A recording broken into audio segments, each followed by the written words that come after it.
better at chess nation. What is going on, people? How are you guys doing today?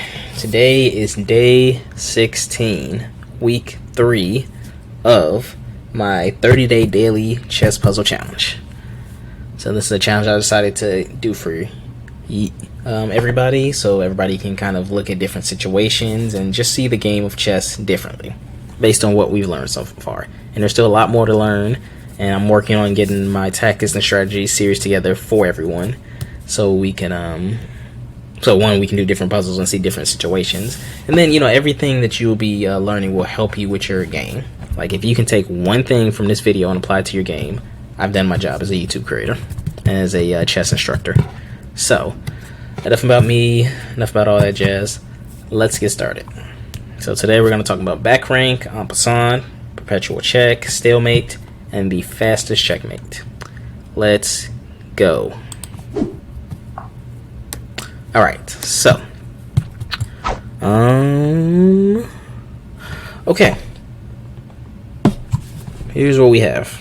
So our opponent just moved their bishop out on the B7 file. Now, this A8 file all the way to this H1 file. H1's right here. This is A8. That is a dangerous diagonal for your bishop. Like, to have your bishop on this diagonal, like specifically when you move your bishop onto the B7 or G7 or B2 and G2 squares, it's called fianchettoing your bishop. And that is something we're going to talk about in my tactics and strategy series I'm going to show later. But essentially, you're putting your bishop on a very strong diagonal. If you take a moment to look and see what this bishop is doing, it's attacking the center, which is important. And again, that's going to be another part that's coming up with this future series. It's attacking the center. And when your opponent castles on the king side, you already have a piece lined up against this pawn right here. This G2, this pawn right here that, once the king switches, because the king's going to move 2 squares over, the king's going to be right here. Now you're going to have this pawn here. So the next thing you would need to do is figure out, okay, well, how can I get my queen and bishop lined up on the same file to attack, this square in front of the king? So now I say that it's not the easiest thing to do, but fianchettoing is pretty easy. Attacking this pawn is not going to be the easiest thing to do, because of course your opponent's going to have protection on the other side. However, you can, just setting yourself up. So essentially what I'm saying is short, like, fianchettoing your bishop, doing something like this is a good idea. So, and again, we'll talk about fianchettoing the bishop and the importance of it and why that is a tool you want to add to your toolbox. So I see that. What else I see? I see that this F pawn for black has moved up 2 squares, and this H pawn that was usually here is right here, which means essentially means black's king side is weak. And why is it weak? Because if a piece were to come on this diagonal to attack the king, the only protection the king has is this G pawn. And the problem with that in this position is that the G pawn has no backup. The H pawn would be the backup to the G pawn right here. So in this case, the F pawn moved up and this H pawn moved up. So that means the G pawn is essentially on its own to protect the king, which is not a good thing. Now, we'll see that, okay, we can put our bishop here, but this knight is here. This queen is backing up the bishop, so this queen is going to jump here, and that's where the checkmate is going to come. So this is a check. Black is going to take with the knight. We take with the queen. The last defense was that G pawn, and again the G pawn has no help behind it. So queen versus G6, and that is a checkmate. Direct checkmate. King has nowhere to go. The king has no protection to block this check, and the king cannot take the queen. This is a checkmate. All right, let's go to the next one. Okay, and this is very similar to what we just looked at. Like the H, the G, and the F pawn, all in bad positioning here. And the reason they're in bad positioning is because this diagonal is open for attack. And, black, you look at what black played. Black moved up the E pawn, which was the important part. And then they played, C6, which is like, I don't really know why they did that. Whatever, it doesn't even matter in this case. The point is, that, you know, white's last move was moving this h pawn up to h3. So there are no pieces protecting the king right now on this diagonal, and black has a clear shot to this diagonal to attack the king. So moving the queen here to h4 on this diagonal, this very weak, vulnerable diagonal against white, is a checkmate. So again, look out for if your opponent plays with the h, g, and f pawn and how they play. Now, if they're playing an opening where they might move up h3 or h4 or something like that, then they decide to move a centerpiece, you know, it's, you know, there are openings with each type of pawn on the board. Some of them haven't been used in a while because after much theory and, you know, just playing, other openings came and made that opening irrelevant. But there's an opening for just about starting off with every pawn on the board. Now, some openings, you know, they're more difficult to use. They definitely take a lot of theory to understand. But as a chess player, you know, if you reach grandmaster level, you would have played through a lot of theory and played through this opening and learned the complexities and how the game goes and this and that, and you learn different combinations where you can make proper use of the opening. This right here, I mean, this isn't an opening. This is, you know, this is just a beginner play and a beginner who doesn't understand the weaknesses that the F, the G, and the H pawn can create if they're lined up. You know, if they expose this diagonal that leads towards the king, essentially. So, all right, let's go to the next one. Okay, so white just moved the knight down, and what was the point of that? Okay, so I mean, white can get here. And black would have to take with this rook because they can't take with the knight. And the reason they can't take with that knight is because it's queen here.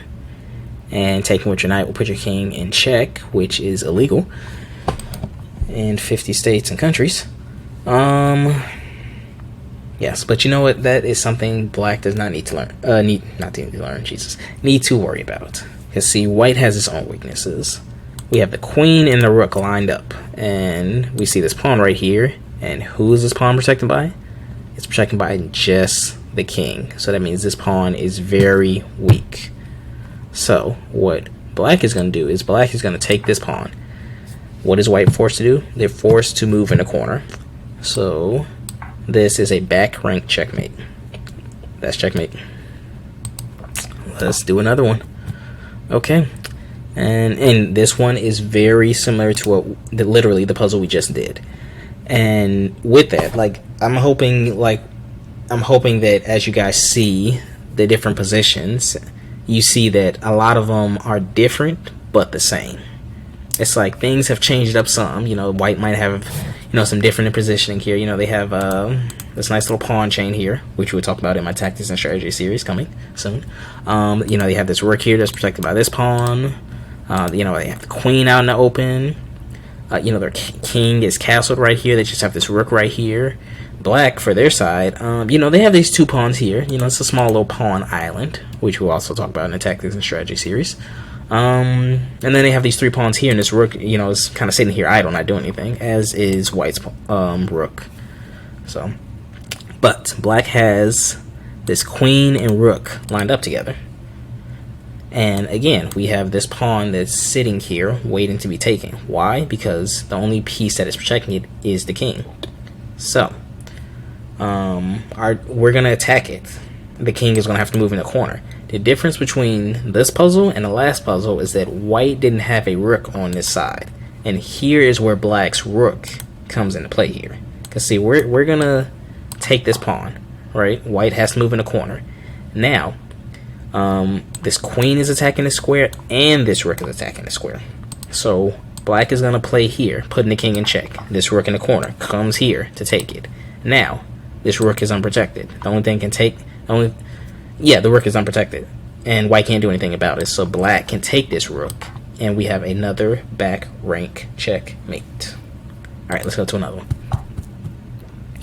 Okay, this is one we did not too long ago. Or not one we did. This is similar to one we did not too long ago. So white's f pawn is here, and white just moved their h pawn right here.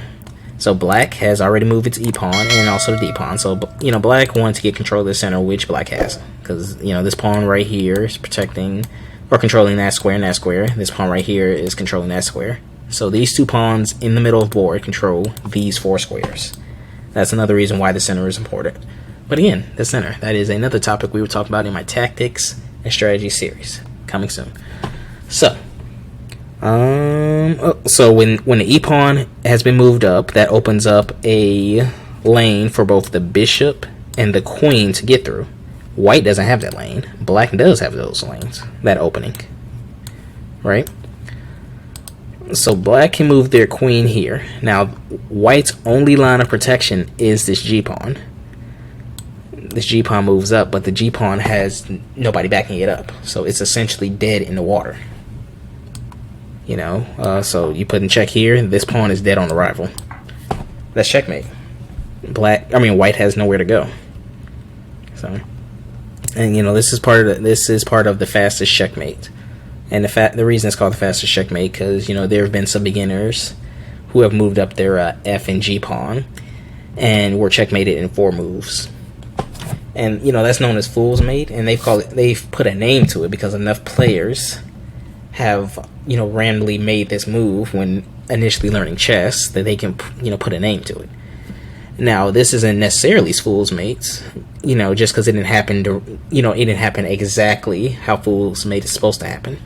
But the concept of fool's mate is still there, and you know these are weaknesses. And if you play, you know, your F and your H pawn at the wrong time, leaving the G pawn to protect the only, you know, square that we're protected against attack on this diagonal, then you're essentially putting yourself in the fool's mate position. So that's why this is the fastest checkmate. And again, you have to watch out for the F, the G, and the H pawns. Alright, let's go to the next one. Okay, so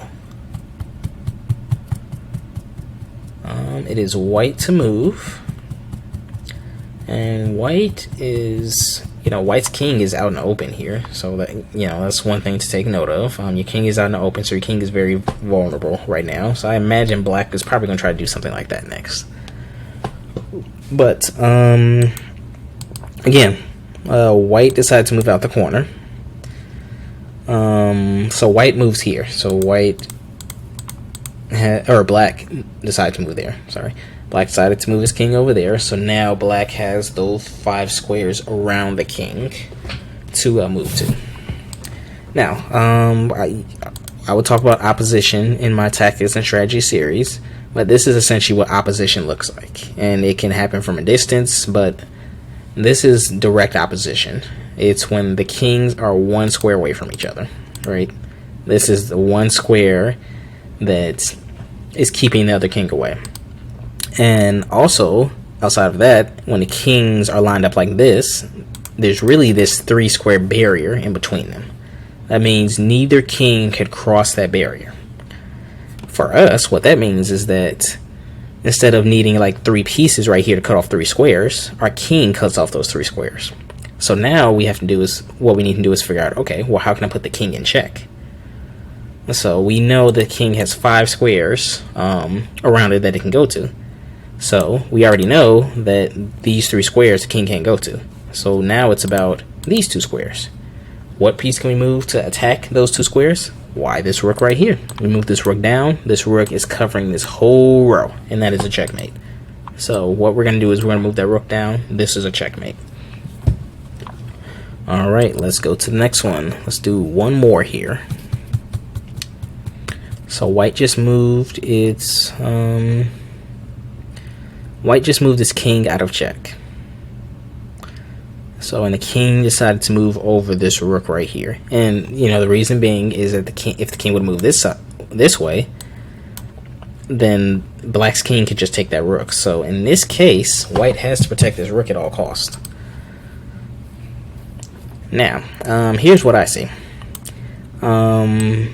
If you were to take this pawn, white is just going to take your rook back, and then white has an advantage there. It's now your king versus white's king and rook. You don't want that to happen. If anything, you want to make it so that you're left with your king and the rook, and your opponent is left with just the king. So starting off, now we see that the king is in front of this rook. So, and we, as we just explained before, white has to protect this rook, because if white doesn't protect the rook, then the rook is getting taken by black's king. So what can we do to, you know, cause white to move away from that rook? Well, by moving one square right here, putting the king in check. The king has to get off the square in front of the rook, and then the king can go here or here. More than likely they're going to go there. Why? Because once you bring, if the king goes here and your rook comes here, this pawn has no protection. This pawn is a hanging piece and is going to get taken next move. So we deliver the check. Okay, the king decides to go for the rook. I mean, which is not unheard of, right? You know, you can play how you think best to play. I'm not surprised they did that. I probably would have gone for this pawn. But you know, then again, white would have eventually had to let the pawn go, and then the pawn would have taken. And so I can see why white decided to play this. If white does come here, this pawn is going to take the rook, and then white will have to move here. Your rook will move up here, and then white is here. White can't go back here, and it can't go here because of the king.